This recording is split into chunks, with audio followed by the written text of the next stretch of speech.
ஸ்ரீமதே ராமானுஜாய நமः. வசுதேவசுதம் தேவம் கம்சச்சாணூரமர்தனம் தேவகீ பரமானந்தம் கிருஷ்ணம் வந்தே ஜகத்குரும். ஏகம் சாஸ்திரம் தேவகீ புத்திரகீதம் ஏகோ தேவோ தேவகீ புத்திர ஏவ ஏகோ மந்த்ரஸ்தஸ்ய நாமானி யானி கர்மாப்யேகம் தஸ்ய தேவஸ்ய சேவா. ஞான யோகத்தினுடைய 4 நிலைகள் பார்த்துட்டே வரும். அதில் 3 நிலைகள், 3 ஸ்டேஜஸ் பார்த்தாச்சு. யதமான சம்ஞை, வ்யதிரேக சம்ஞை, ஏகேந்திரிய சம்ஞை. இன்றைக்கி நம்ம லாஸ்ட்டாக பார்க்க போகிறது வஷீகார சம்ஞை.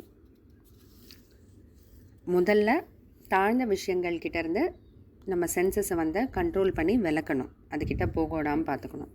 அடுத்த ஸ்டேஜ் வியதிரேக சம்ஞையில் உயர்ந்த விஷயத்துக்கிட்ட நம்மளுடைய சென்சஸை கொண்டு போகணும்.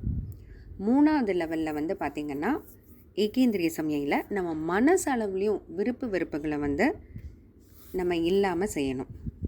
4வது ஸ்டேஜான வஷீகார சம்ஞையில் அந்த வாசனை கூட, அந்த சுவடு கூட இல்லாமல், ஏன்னா நம்ம ஜென்மமாக இது போல் பிறவைகளையே எடுத்துகிட்டு இருக்கோம் இல்லையா, அதனால் நம்ம இப்போ மறக்கணும்னு நினச்சாலும் உள்ளே அங்கே கொஞ்சம் ஒட்டிகிட்டு இருக்கும், அதை கூட சுத்தமாக இல்லாமல் செஞ்சிடணும். எப்படி இந்த அளவுக்கு செய்ய முடியும் அப்படின்னா, அப்போ பகவான்கிட்ட நம்மளோட மனசை வச்சிடணும். பகவான், ஏன்னா அந்தளவுக்கு சக்தி நமக்கு கிடையாது. ஏதோ கொஞ்சம் எஃபர்ட் நம்ம சைட்லேருந்து நம்ம போட முடியும். ஆனால் அதையும் தாண்டி நம்ம ஒரு ஸ்டேஜுக்கு போகணுன்னா அதுக்கு ஒரு அமானுஷ்ய சக்தி தான் கண்டிப்பாக தேவை. அப்படிப்பட்ட சக்தி தான் பகவான். அப்போது அப்படிப்பட்ட பகவான்கிட்ட நம்மளோட மனசை வச்சிட்டோன்னா பகவான் பார்த்துக்குவார். அதுதான் 55வது ஸ்லோகம்.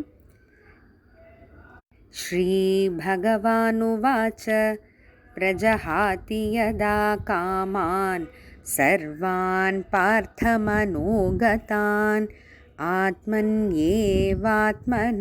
துஷ்டः ஸ்திதப்ரஜ்ஞஸ்ததோச்யதே. ஸ்திதப்பிரஜ்ஞः ததா உச்சியதே. இப்படிப்பட்டவங்கள தான் ஸ்திதப்பிரஜ்ஞன், ஒரு நிலையான அறிவு இருக்கக்கூடியதாக சொல்லலாம் அப்படின்னு. எப்படிப்பட்டவங்க?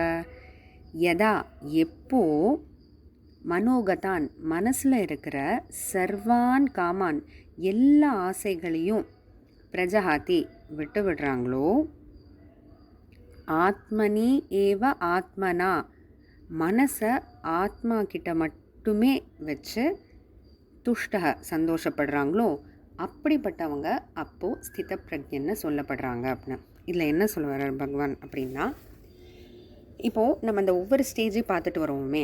இப்போ நம்ம சாதாரணமாக நம்ம லைஃப் எப்படி ஓடுது, நமக்கு பிடிச்சது பிடிக்காதது, நமக்கு என்ன தேவையோ அதை செஞ்சுக்கிட்டு, என்ன பிடிச்சிருக்கோ அதை நோக்கியே போயிட்டு, பிடிக்காதுன்னா அதுக்கிட்டேருந்து விலகி இருக்கிறது, இந்த மாதிரியே தான் போயிட்டுருக்கு இல்லையா. அப்போது நம்ம என்ன பண்ணுறோம், கொஞ்சம் கொஞ்சமாக இதெல்லாம். ஆனால் இப்படி செய்யும்போது என்ன ஆகுதுன்னா, நம்ம தான் நம்மளுடைய புலன்கள் பின்னாடி போகிறோம், நம்ம சென்சஸ் பின்னாடி நம்ம போகிறோம். சென்சஸ் நம்ம கண்ட்ரோலில் இருக்குதுன்னு நம்ம சொல்ல முடியாது இல்லையா. ஏன்னா நம்மளால் கண் இதை பார்க்கக்கூடாதுன்னு நினச்சா முடியல, கண் இழுக்குது. இது சாப்பிடக்கூடாதுன்னு நினச்சா முடியல, நாக்கு இழுக்குது. அப்போ நம்மளோட சென்சஸ் நம்ம கண்ட்ரோலில் இல்லை, நம்ம தான் சென்சஸோட கண்ட்ரோலில் இருக்கும். அது இல்லாமல் நம்ம ஸ்டெப் பை ஸ்டெப் மாற்றிட்டு வரோம்.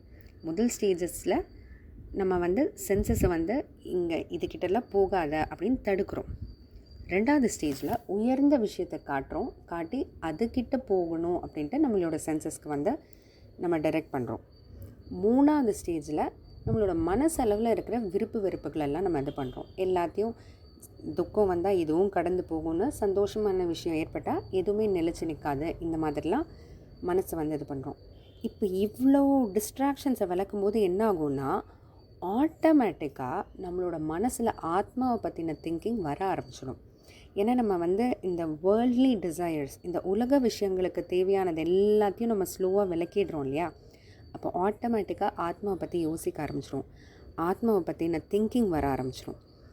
திங்கிங் வர ஆரம்பித்து பகவானை பற்றி தியானம் பண்ண பகவான் என்ன பண்ணுவார், இப்போது நம்ம பகவான்கிட்ட நம்மளோட மனசு வச்சுடுறோமோ, இப்போது பகவான் பார்த்துக்குவார். அவர் நம்மளை இழுத்து கெட்டியாக பிடிச்சிக்குவார்.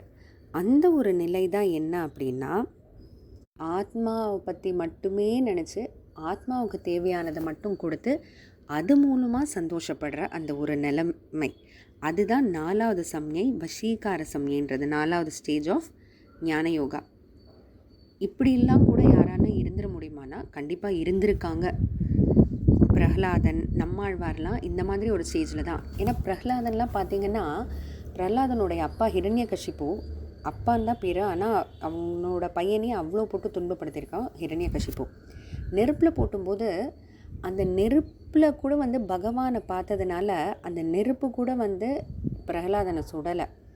நம்மளும் அதுக்காக நெருப்பில் கை வச்சு சுடாதா அப்படின்னு கேட்டால் கண்டிப்பாக சுடும் நமக்கு. அந்த அளவுக்கு பக்தி, அந்த அளவுக்கு ஆத்ம சிந்தனை, பகவான்கிட்ட தன்னுடைய மனசை வந்து சமர்ப்பிச்சிட்டார் பிரகலாதன்.